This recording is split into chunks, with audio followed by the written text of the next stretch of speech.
अलिप्त. लेखन आणि सादरीकरण मंजिरी कारेकर. आभा येताना दिसली तसे चिरंतन उठून उभे राहिले. त्यांनी दुरूनच तिला हात दाखवला. तिने हलकीशी मान हलवली आणि ती त्यांच्या दिशेने चालू लागली.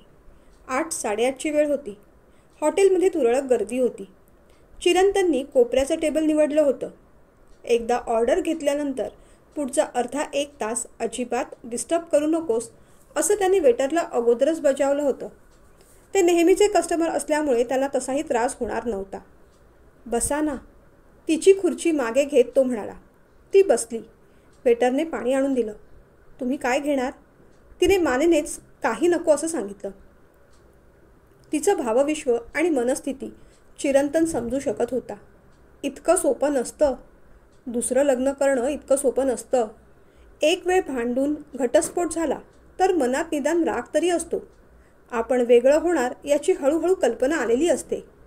जर थोडीफार गिल्ट असली तर समोरच्याने आपला मार्ग धरलाय ना, मग त्याचबरोबर आपलंही चांगलं व्हायला हवं अशी इच्छाही असते.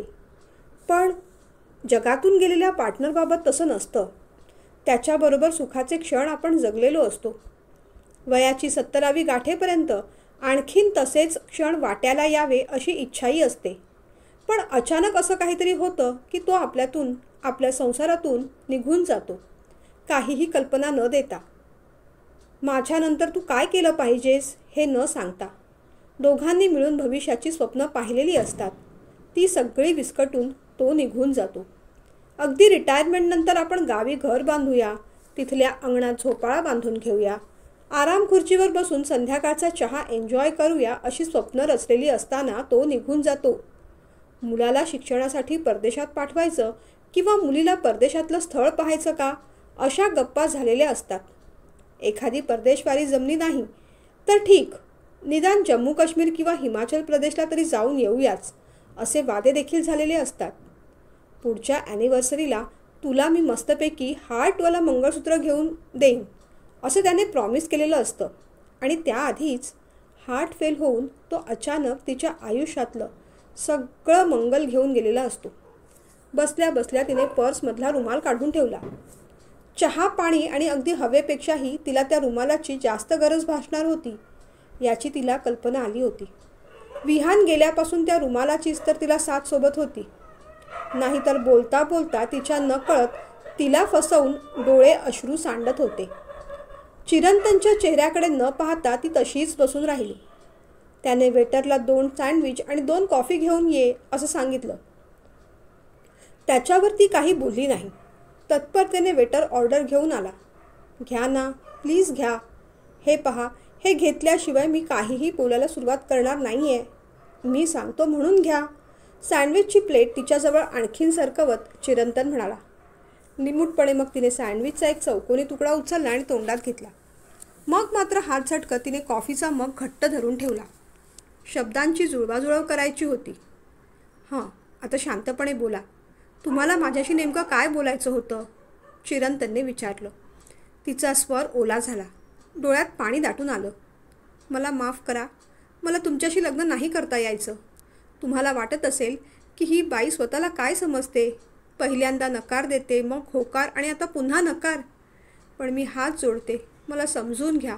तुमच्या भावनांशी खेळायचा यत्किंचितही हेतू नाही माझा. तरीही माझ्याकडून तसं घडतंय खरं. माझ्या मनावर, विचारांवर, भावनांवर ताबाच उरलेला नाही आहे. पुढचं तिला नीट बोलता आलं नाही. तिने रुमालाने डोळे टिपले. बरं ठीक आहे, तुमचा निर्णय मान्य आहे मला.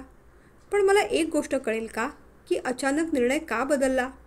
तुम्हाला कोणी काही बोललं आहे का? कसली भीती वाटते आहे का? की अशी कोणती गोष्ट आहे की जी माझ्यासमोर स्पष्टपणे तुम्हाला बोलता येत नाही आहे? तसं काही असेल तर सांगा, आपण बोलून प्रश्न सोडवूया. शांतपणे चिरंतन म्हणाला. खरंच सांगते, तसं काही नाही. तुम्ही खरंच खूप चांगले आहात. माझ्या घरातून देखील आणि विहानच्या आईबाबांकडूनही तू लग्न करू नकोस असा कोणताही जोर नाहीच. उलट ते सगळेजण तर माझ्या मागे लागले आहेत. खंबीरपणे, भक्कमपणे माझ्या मागे उभे आहेत. मी दुसरा संसार करावा आणि माझ्या आयुष्यात सेटल व्हावं, आनंदी व्हावं असं त्यांना वाटतं. पण मलाच माझं ठरवता येत नाही आहे. माझा आनंद फक्त विहानबरोबरच होता. दुसऱ्या कुणाबरोबर तो आनंद मिळणं मला शक्य नाही आणि दुसऱ्या कुणाबरोबर तो तसा आनंद शोधायचं म्हणजे आमच्या नात्याच्या दृष्टीने ते पापच ठरेल. मी खूप विचार केला. माझं मन दुसऱ्या लग्नासाठी मानत नाही आहे. विहान आणि मी आम्ही दोघांनी मिळून काही स्वप्न पाहिली होती. त्याच्यासाठी म्हणून मला आता ती स्वप्न पूर्ण करायची आहेत. बघा ना, गावी बांधायला घेतलेलं घर कसं अर्धवट पडलं आहे. तिथल्या मागच्या महादेवाच्या मंदिराचा जीर्णोद्धार करायचा आहे. त्याच्या गावच्या शाळेला देणगी देऊन थोडी मदत करायची आहे. आमच्या श्लोकला, आमच्या मुलाला पायलट बनवायचं आहे. त्याची ती सगळी स्वप्न आता मलाच पूर्ण करायची आहेत. त्याच्या स्वप्नांसाठी मला जगायचं आहे. म्हणून मला आता कोणत्याही बंधनात अडकायचं नाही हो. जाणते अजाणतेपणी मी तुम्हाला खूप त्रास दिला. कदाचित त्याच्यामुळे तुमच्या भावना दुखावल्याही असतील. पण मी हात जोडून तुमची माफी मागते. आणि तिने खरोखरच हात जोडले. हे पहा, असे हात जोडू नका. तुम्ही नकार दिला त्याचं मला अजिबात वाईट वाटत नाही आहे. आपण कसं जीवन जगावं याचा अधिकार प्रत्येकाला आहे. आणि मी समजू शकतो. कुणासाठीही दुसरं लग्न, मुख्य करून जेव्हा पार्टनर या दुनियेतून निघून जातो तेव्हा दुसरं लग्न करणं कुणासाठीही खरंच खूप कठीण असतं. आणि जर मनात गिल्ट राहिली असेल तर जगणं त्याहून कठीण असतं. बोलताना त्याचा स्वर दाटला. तिने आश्चर्याने त्याच्याकडे पाहिलं. गिल्ट? तुमच्या मनात कोणती गिल्ट होती का? तिच्याही नकळत तिने तो प्रश्न विचारून टाकला. तो किंचित रुद्ध हसला. खूप मोठी गिल्ट होती. रुचीचं ॲक्सिडेंट व्हायच्या आधी सकाळी आमचं एक छोटं भांडण झालं होतं. ऑफिसमधून तिने मला 2-3 वेळेस फोनसुद्धा केले होते. पण माझ्या इगोमुळे, रागामुळे मी ते उचलले नाहीत. आणि अगदी त्याच संध्याकाळी ट्रेनमध्ये चढता चढता तिचा ॲक्सिडेंट झाला आणि ती गेली. या आधीच्या आपल्या भेटीत ती अपघाताने गेली एवढंच मी सांगितलं होतं. पण आज मात्र मन मोकळं केलं. बाप रे, मग त्या गोष्टीचा तुम्हाला खरंच खूप त्रास झाला असणार. अजूनही होत असणार, ती म्हणाली. आभा आता तिच्या दुःखातून थोडी सावरलेली वाटली. भयंकर त्रास झाला हो.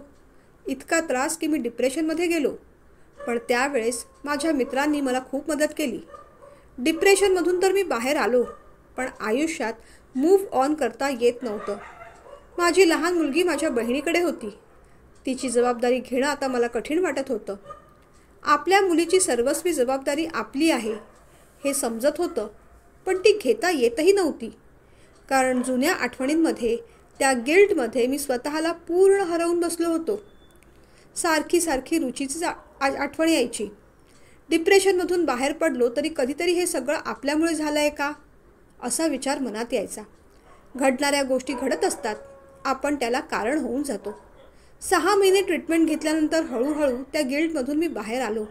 पण तरीही रुचीच्या आठवणीतून मला बाहेर पडायचं नव्हतं. तासनतास मी तिच्या फोटोकडे पाहत राहायचो. काही नवीन करायचा उत्साह उरला नव्हता. आमच्या मुलीसाठी, परीसाठी वेळ द्यावा असं वाटायचं. पण ती जवळ आली की रुचीची आठवण प्रकर्षाने व्हायची. असं वाटायचं, रुची आपल्याला कधीतरी माफ करेल का? आपण तिचे खूप मोठे गुन्हेगार आहोत. भांडण झालं आणि त्याच टेन्शनमध्ये तिचा अपघात झाला असणार. पण त्यामुळे एक बाळ आईपासून कायमचं दुरावलं गेलं ही गोष्ट मला खूप त्रास देत होती. असं वाटत होतं की रुचीने एकदा तरी स्वप्नात यावं आणि सगळं सांगावं, माझ्याशी भांडावं, मला शिक्षा द्यावी. हेच विचार माझ्या मनात खोलवर बसत गेले. त्यामुळेच की काय, एकदा का अनेकदा रुची माझ्या स्वप्नात आली. पण ती खूप दुःखी वाटली. माझ्यामुळेच तू दुःखी आहे असा माझ्या मनातला ग्रह अधिक पक्का होऊ लागला. मी शांती केली, पूजा घातली, पण कशाचा काही उपयोग झाला नाही. ती स्वप्न मला पडतच राहिली. तिचा दुःखी चेहरा मला दिसतच राहिला. मी पुन्हा डिप्रेशनमध्ये जातोय की काय अशी माझीच मला भीती वाटू लागली. आणि त्याच वेळेस माझ्या एका मित्राच्या ओळखीने माझी भेट गुरुप्रसादची झाली. गुरुप्रसाद एक मीडिएटर आहे. हयात माणसांचा त्यांच्या गेलेल्या जवळच्या माणसांबरोबर तो संवाद घडवून आणू शकतो. ते अद्भुत ज्ञान त्याच्याकडे आहे. गुरुप्रसादने मीडिएटर बनून माझा आणि रुचीचा संवाद घडवून आणला. आणि त्यानंतर त्या सगळ्या गोष्टीतून मी बाहेर पडू शकलो. तो बोलत होता. ती गोंधळलेली वाटली. मला समजलं नाही, त्या गेल्यानंतर तुमचा त्यांच्याशी संवाद झाला? कसं काय शक्य आहे? निव्वळ अशक्य आहे हे. ती पटकन बोलून गेली. मलाही अगदी तसंच वाटत होतं. पण एखादी गोष्ट आपल्याला माहीत नाही किंवा विज्ञानाच्या पुराव्याअभावी ती सर्वमान्य झालेली नाही, याचा अर्थ ती गोष्ट अस्तित्वातच नाही असं नाही होत. पास्ट लाईफ रिग्रेशनचे, पुनर्जन्माचे, नियर डेथ एक्सपिरियन्सचे, आत्म्याच्या अस्तित्वाचे, आपल्या लोकांबरोबर संवाद साधण्याचा प्रयत्न करण्याचे अनेक पुरावे उपलब्ध आहेत. फक्त आपल्यासाठी हे क्षेत्र अनभिज्ञ आहे. आपल्याबरोबर असं काही होऊ शकतं आणि आपल्यावर ही अशी वेळ येऊ शकते हे मनाला स्वीकारायला जड जातं, म्हणून आपण ती गोष्ट ॲक्सेप्ट करत नाही. चिरंतनच्या आवाजात थोडा रुक्षपणा आला होता. पण मग पुढे काय झालं? म्हणजे तुमची हरकत नसेल तर सांगा. तुमच्या वैयक्तिक आयुष्यात मला ढवळाढवळ नाही करायची, पण कुठेतरी हा प्रश्न माझ्याशी संलग्न असल्यामुळे हे सगळं जाणून घ्यायची माझी तीव्र इच्छा झाली आहे. बाकी हा विषय काढून तुम्हाला दुखवायचा उद्देश तर अजिबातच नाही. ती काकुळतीला येऊन बोलत होती. आज तुम्ही ज्या दुःखातून जात आहात त्या दुःखातून, त्या त्रासातून मीही कधी एकेकाळी असाच गेलो होतो.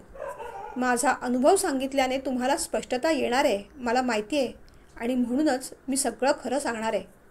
फार नाही, अवघे 3-4 संवाद 5 मिनिटाच्या आत उरकले. ती जिथे कुठे आहे तिथे आनंदी आहे. परीची म्हणजे आमच्या मुलीची काळजी घे आणि आनंदी राहा, एवढंच ती म्हणाली. खरं सांगू आभा, काही गोष्टी कळायला जन्म निघून जातो आणि काही गोष्टी काही क्षणातच कळतात.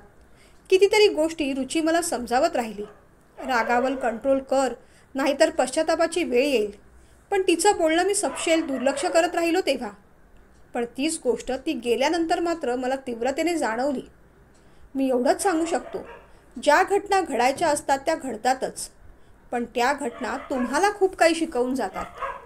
जन्म आणि मृत्यू ही माणसाच्या आयुष्यातली निश्चित अशी 2 टोकं आहेत. पण त्या 2 टोकांमधला प्रवास कसा करायचा, किती सहजपणे आणि सजगपणे करायचा हे ज्याचं त्याने ठरवायचं. प्रत्येक दुर्दैवी घटना काही ना काहीतरी शिकवून जाते. पूर्वी मला प्रचंड राग यायचा. रागाच्या भरात मी कुणालाही काहीही बोलायचो. कुणाच्याही मनाचा कधी विचार केला नाही. अनेक नातेसंबंध दुरावले, लोकांना दुखवलं. बेफिकीरपणे मी वागत राहिलो आणि एक दिवस त्याचाच सगळ्यात जास्त फटका मला बसला. त्या एका भांडणात रुचीचं मन दुखावेल असे काही शब्द मी बोलून गेलो आणि त्याच संध्याकाळी तिचा अपघात झाला. ते भांडण झालं नसतं तर तो अपघात टळला असता का? तसं नाही, पण तिच्या मृत्यूला मी कारणीभूत ठरलो हेही तेवढंच खरं.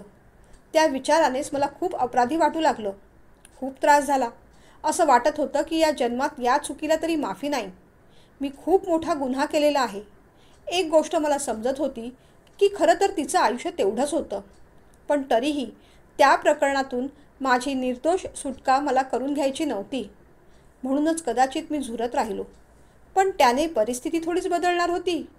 त्या दुःखाच्या कोशातून मला बाहेर पडायचं होतं माझ्या मुलीसाठी, पण बाहेर पडताच येत नव्हतं. कदाचित मला वाटतं तेव्हाही रुचीनेच माझी मदत केली असावी. मी गुरुप्रसादपर्यंत पोहोचलो. खरंच सांगतो, जेव्हा आमच्यातला तो संवाद घडला तेव्हा मी सगळ्यात आधी स्वतःला माफ केलं. एक वाक्य रुची बोलली ते मनावर कायमचं करून गेलं. स्वतःला क्षमा कर, पुन्हा चुकीचं वागू नकोस.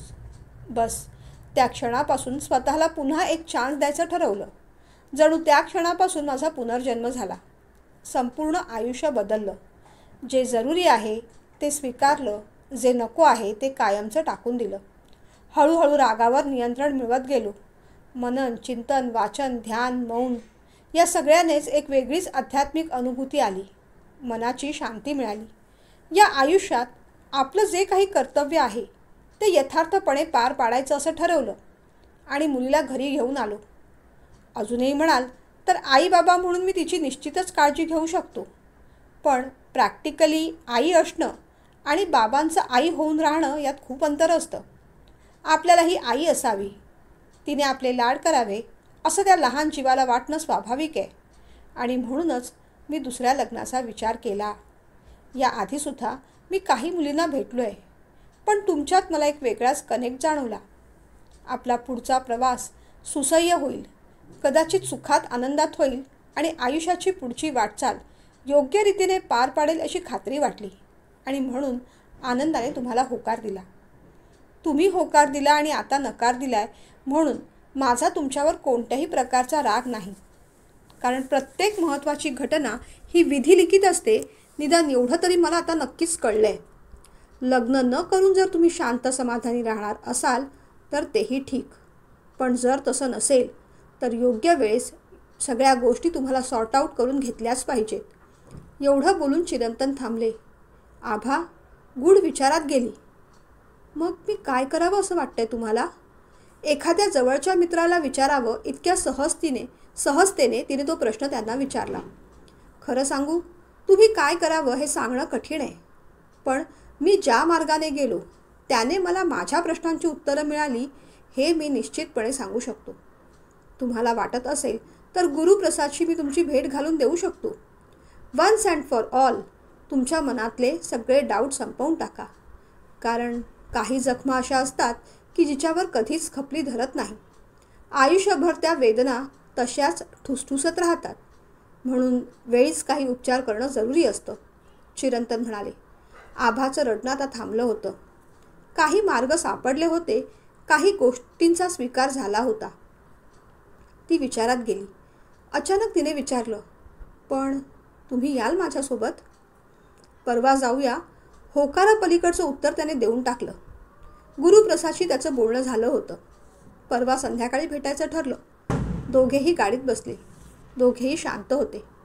उतरताना तो एवढंच म्हणाला, डोंट वरी, सगळं ठीक होईल. मी आहे तुमच्यासोबत. दोघेही गुरुप्रसादच्या क्लिनिकमध्ये पोहोचले. मी बाहेर थांबतो असं म्हणत चिरंतनने आभासाठी दरवाजा उघडला. आभा अजूनही थरथरत होती. बसा, पाणी घ्या असं म्हणत गुरुप्रसादने पाण्याचा ग्लास तिच्यासमोर धरला. तिने घटाघट पाणी पिऊन घेतलं. Are you okay? करूया सुरुवात? गुरुप्रसादने असं विचारल्यावर क्षणभर तिने डोळे बंद केले. या सगळ्या गोष्टी आपल्यासोबत घडतायत यावर तिचा विश्वास बसत नव्हता. आपल्याला असं काही करावं लागेल असं तिला स्वप्नातही वाटलं नव्हतं. पण विहान गेल्यापासून ती फक्त झुरत होती. ना धड जगत होती आणि ना मरता येत होतं. आयुष्याच्या अशा कठड्यावर ती उभी होती की जिथे दोन्ही बाजूला अनाकलनीय खोल दरी दिसत होती. कोणत्या बाजूला झुकावं आणि कसं जावं ते तिला कळत नव्हतं. पुढचं आयुष्य एकटीने राहणं सोपं नव्हतं, ते तिला कळत होतं. तिच्या मुलासाठी नव्हे तर तिला स्वतःला सुद्धा कुणाची तरी सोबत हवी होती. दुःख वाटायला, आठवणी सांगायला तिच्याबरोबर कोणी नव्हतं. तिला फार एकटं वाटत होतं.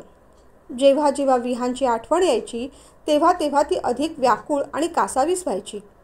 मग त्या आठवणी चांगल्या असो किंवा वाईट, कडू किंवा गोड, आठवणींपासून पळायचा प्रयत्न केला तरी आठवणी तिला जखडून ठेवायच्या.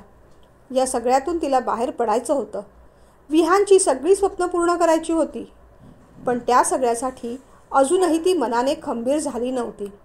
आपल्याला कुणाच्या तरी आधाराची गरज आहे असं आतून तिला वाटत होतं. एकटं राहून आपल्याला वेड लागेल की काय अशी भावनाही मनात यायची. पण दुसऱ्याच क्षणी आता दुसरा कुणी साथीदार आयुष्यात नको, विहानची जागा दुसरा कुणी घेऊ नये असं वाटायचं. लग्नाचा विचार केला तरी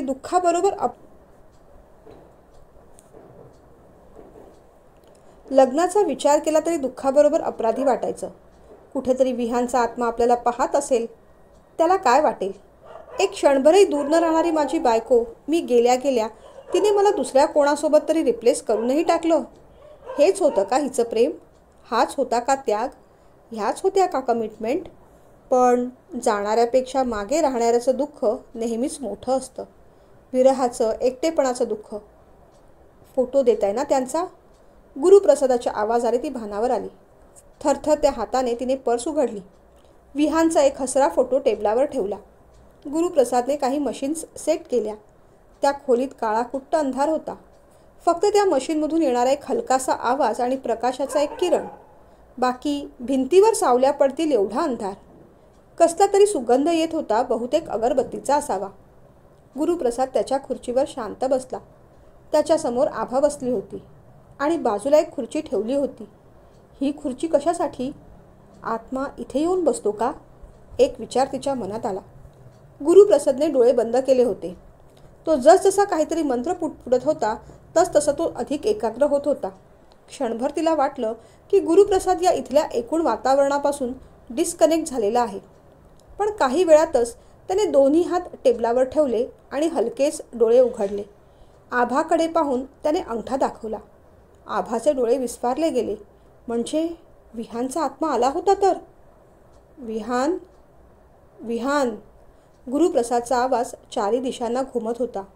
विहान, तुमच्या पूर्वजन्मीच्या पत्नीला तुमच्याशी काहीतरी बोलायचं होतं. तुम्ही तयार आहात? एक घोगरा पण अस्पष्ट आवाज आला. हो. आभाला आता दरदरून घाम फुटला. त्या घोगऱ्या आवाजात आणि विहानच्या आवाजात जराही साम्य नव्हतं. असा कसा विश्वास ठेवायचा की आलेला आत्मा विहानचा आहे म्हणून? तिच्या मनात विचार आला. पण एवढं सगळं विचारण्याची तिची हिंमत झाली नाही. गुरुप्रसादला ती एवढंच विचारू शकली. नक्की विहानच का? हा प्रश्न गुरुप्रसादसाठी नवीन निश्चितच नसणार. कारण येणाऱ्या प्रत्येक क्लायंटला हे वाटतच असणार की आलेला आत्मा नक्की आपल्या माणसाचा कशावरून असेल. विहान, अशी काही गोष्ट ज्यावरून तुमच्या गतजन्मीच्या पत्नीला विश्वास वाटेल की तुम्हीच आला आहात. 11:11. पुन्हा तसाच घोगरा आणि अस्पष्ट आवाज आला. आभाचे डोळे आता अधिक विस्फारले गेले होते. 11:11 या अंकाचा तुमच्या वैयक्तिक आयुष्याशी काही संबंध आहे का आभा? गुरुप्रसादने असं विचारल्यावर आभाला एकदम रडू कोसळलं. जवळजवळ किंचाळत ती म्हणाली, हो, तो विहानचा लकी नंबर आहे. विहान, कुठे आहेस तू? प्लीज तू माझ्या समोर ये. मला पाहायचंय तुला. तिचा आक्रोश वाढला. शांत व्हा प्लीज. गुरुप्रसादचा सुद्धा आवाज आता वाढला होता. तुमच्या अशा वागण्याने पुढची कोणतीच प्रोसिजर पूर्ण होऊ शकणार नाही. गुरुप्रसादने असं म्हटल्यावर ती थोडी शांत झाली. विहान, पुढच्या आयुष्यात तुमच्या गतजन्मीच्या पत्नीने आभाने काय करावं हे त्यांना कळत नाहीये. घरच्यांचा दुसऱ्या लग्नाला आग्रह, पण त्यांना तुमचा विचार करून अपराधी वाटतंय. तुम्ही काही मार्गदर्शन करू शकाल का? गुरुप्रसादने हा प्रश्न विचारल्या तिच्या अंगावर काटा आला.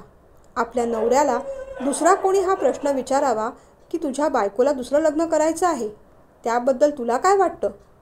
किती भयंकर आहे हे. मी आनंदी आहे. मला अडकवू नका. पुढे जाऊ द्या. पुन्हा तसाच घोगरा आवाज आला. इतक्या तिऱ्हाईतपणे कसलाही संबंध नसल्यासारखं विहान कसं काय बोलू शकतो?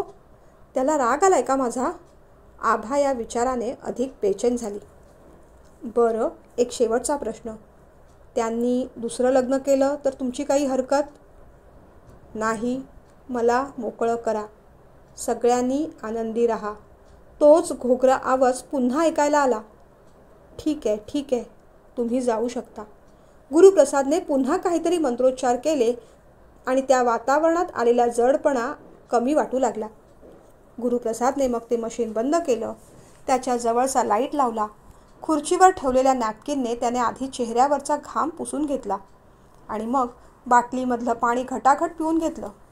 आभा, मला वाटतंय तुमच्या सगळ्या प्रश्नांची उत्तरं तुम्हाला मिळाली. गुरुप्रसादने असं विचारताच आभा भडकली.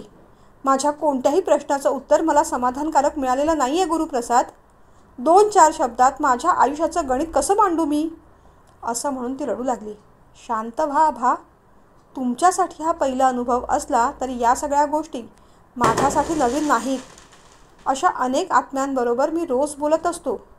त्या अनुभवातून एक गोष्ट सांगतो. आपला गेलेल्या व्यक्तीकडे पाहण्याचा दृष्टिकोन आणि गेलेल्या व्यक्तीचा आपल्याकडे पाहण्याचा दृष्टिकोन यात जमीन आसमानचं अंतर असतं. व्यक्ती हयातीत असताना त्याच्या भावना, वासना, प्रेम, इच्छा, लोभ, माया, मोह, मत्सर खूप जास्त प्रबळ असतं. कारण त्याला इंद्रिय असतात आणि प्रत्येक इच्छा, वासना पुरवायला त्याच्याकडे देहाचं माध्यम असतं. पण गेल्यानंतर आत्म्याशिवाय त्याच्याकडे काहीही नसतं. त्यामुळे त्या सगळ्या इच्छा, भावना हळूहळू कमी होत जातात. गेल्यानंतर हळूहळू माणूस या पृथ्वीतलाशी डिटॅच होऊन जातो. आपल्याला दिसतं ते आयुष्य, तो जन्म आणि तो मृत्यू फार सीमित आहे. या एका जन्मापुरतीच आपली त्या व्यक्तीशी गाठभेट झालेली असते. पण ती व्यक्ती एकदा का निघून गेली की हळूहळू या जन्माचे त्याचे सगळे बंध तुटत जातात. ह्या जन्माचे त्याचे सगळे बंध तुटत जातात. त्याला पुढच्या प्रवासाला जायची घाई असते. इथे असलेल्या त्याच्या जवळच्या व्यक्ती किंवा आजूबाजूच्या व्यक्ती आयुष्यात पुढे काय करणार आहेत, काय करतायत याच्याशी त्याला फार देणं घेणं नसावं. अर्थात त्या व्यक्तीच्या नावाने केलेलं दान, चांगलं कर्म हे त्याच्या सद्गतीसाठी निश्चितच उपयोगी ठरत असतं. पण भौतिक जगाचे निर्णय, जसं की मुलांचं शिक्षण, करिअर किंवा पार्टनरने केलेला दुसरा विवाह, याने तो फार डिस्टर्ब होत नसावा. आपल्याला जरी वाटत असलं की ती व्यक्ती आपण हयात असताना तिच्याशी भांडलो, कधी उलट बोललो, कधी राग केला, तर त्या सगळ्या गोष्टीचं गेलेल्या व्यक्तीला खूप फरक पडत असेल, त्याला वाईट वाटत असेल. पण तसं नसतं. त्या गोष्टीचा त्यांना विशेष फरक पडत नाही. ट्रेनमधून सहप्रवासी उतरून गेल्यानंतर आपल्याला जेवढं वाईट वाटतं तेवढंच वाईट त्यांना वाटत असावं. अगदी सोप्या भाषेत सांगतो, एखाद्या व्यक्तीचा स्मृतिभ्रंश झाला तरी हयातीत असताना ती व्यक्ती कित्येकदा आपल्या अगदी निकटच्या जवळच्या व्यक्तींना सुद्धा ओळखत नाही. हयातीत असताना, शरीरात असताना जर माणूस इतका डिटॅच होऊ शकतो, तर शरीर सोडल्यानंतर का होऊ शकत नाही? अर्थात इतक्या केसेस हाताळल्यानंतर असा माझा अंदाज आहे. मागे राहिलेल्या व्यक्तीने त्यांच्या आयुष्यात काय करावं हे गेलेल्या व्यक्तींना ठरवता येत नाही. म्हणून मी तुम्हाला सजेस्ट करेन, तुम्ही तुमच्या आयुष्याचा निर्णय स्वतः घ्या. चांगली गोष्ट आहे की त्यांनी सुद्धा तुमच्या निर्णयाला कोणताही आक्षेप घेतलेला नाही. तुम्ही सतत गिल्टमध्ये जाऊन त्यांची आठवण काढून तुम्हाला काहीतरी संकेत द्यावे अशी इच्छा करून त्यांची पुढची प्रगती रोखत आहात. त्यांना पुन्हा इथे यायला फार एनर्जी लागते आणि ती एनर्जी त्यांना अशा रोखून धरण्याच्या प्रयत्नांमुळे कमी कमी होत असते. त्यांचा पुढचा प्रवास सुखदायी, आनंददायी, पुण्यदायी व्हावा म्हणून आपण त्यांच्या नावाने त्यांची आठवण काढून सत्कर्म करावं. पण उगीचच मनाला त्रास देऊन, अपराधीपणा आणून स्वतःला आणि त्यांना त्रास देऊ नये. तुम्ही आनंदी झालात तर त्यांचा पुढचा प्रवास अधिक सुखकारी होणार आहे. मी एवढंच सांगेन, खुल्या मनाने त्यांना मुक्त करा. तुम्ही काय करावं हा निर्णय सर्वस्वी तुमचा आहे. पण दुःख, शोक करून सतत अपराधीपणाची भावना आणून त्यांच्या आणि स्वतःच्या पुढच्या प्रवासात अडथळे आणू नका. शेवटी आनंद हा प्रत्येक आत्म्याला हवा असतो आणि आपण सगळ्यांनीच चैतन्यरूपी आनंद मिळवायचा प्रयत्न करायलाच हवा. हे ब्रह्मांड आपल्या व्हायब्रेशन्सवर चाललेलं आहे. उद्विग्न झालेलं मन त्या व्हायब्रेशन्स, त्या लहरी अधिक बिघडवतं. तेव्हा एक गोष्ट लक्षात ठेवा, या जन्मातला तुमचा आणि त्यांचा सहप्रवास आता संपलेला आहे. जमेल तेवढ्या लवकर ही गोष्ट तुम्ही ॲक्सेप्ट करा आणि मग जो काही निर्णय घ्यायचा आहे तो घ्या. आभा रडत होती, पण आता हे रडणं विरहाचं नव्हतं. इतके दिवस जे दुःख साचवून ठेवलं होतं ते बाहेर पडत होतं एवढंच. ती उठली. थँक्यू, ती म्हणाली. Take care. गुरुप्रसादने तिच्यासाठी दरवाजा उघडला. दरवाजा उघडला तेव्हा बाहेर चिरंतन तिची वाट पाहत होता. मगाशी कोलमडलेली आभा आता बऱ्यापैकी सावरलेली वाटली. गुरुप्रसाद त्यांना सोडायला बाहेर आले. निघायचं? चिरंतनने आभाला विचारलं. तिने हो म्हटलं. गुरुप्रसादना थँक्यू म्हणत चिरंतन आणि आभा बाहेर पडले. चिरंतनने गाडी देवळाजवळ थांबवली.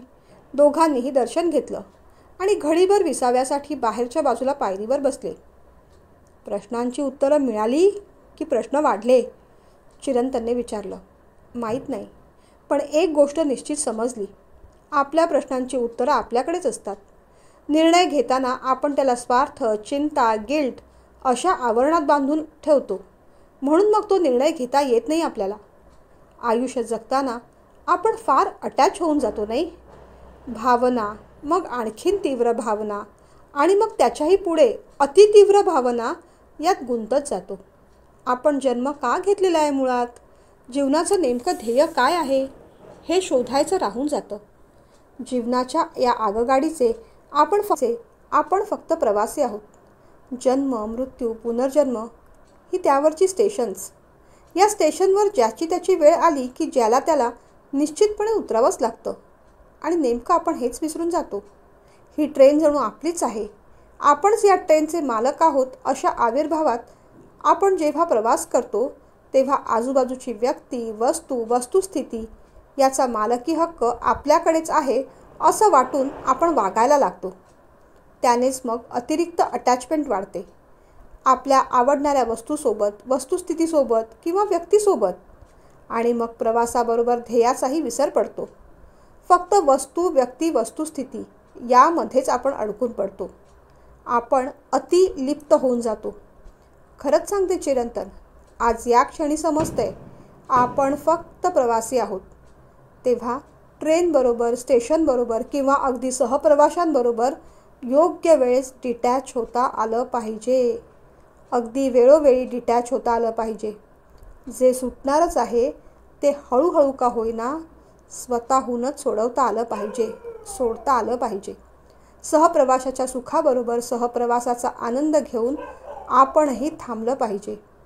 या जन्मात असलेली नवरा बायको, मुलगा मुलगी, आई वडील सगळी कर्तव्य आनंदाने पूर्ण करून जीवनाचं पूर्ण रसास्वाद घेऊन पुण्यकर्म करता आलं पाहिजे.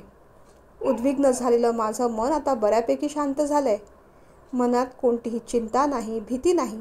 जे गमावलं त्याचा शोक नाही आणि जे मिळेल त्याबद्दल गिल्टसुद्धा नाही. ज्याला आयुष्यभर पकडून ठेवलं त्याच्यामुळेच कळलं पकडणं योग्य नव्हतं.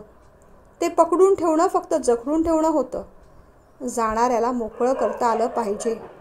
माणूस सहज कोणत्याही गोष्टीशी पटकन अटॅच होऊन जातो, कारण अटॅचमेंट सोपं असतं, पण ती मायावी असते. जाणाऱ्याला आणि मागे राहणाऱ्याला ती जखडून ठेवते. विहानने काहीच न सांगता मला खूप काही कळलं आणि आता माझा निर्णय झाला आहे. मला तुमच्यासोबत लग्न करायचं आहे. माझ्या मुलासाठी, आपल्या मुलांसाठी, माझ्यासाठी, तुमच्यासाठी आणि या जीवित कार्यामध्ये जी समाज उपयुक्त ध्येय ठरवली होती ती सगळी पूर्ण करण्यासाठी. आपण सगळं करू आणि सोबतीने करू. पण आता डोळसपणे जगायचं, आनंदाने जगायचं, सोबतीने जगायचं, पण कशाशीही कुणाशीही फार लिप्त न होता, अटॅच न होता. खरंच सांगते चिरंतन, खूप मोठा धडा शिकले.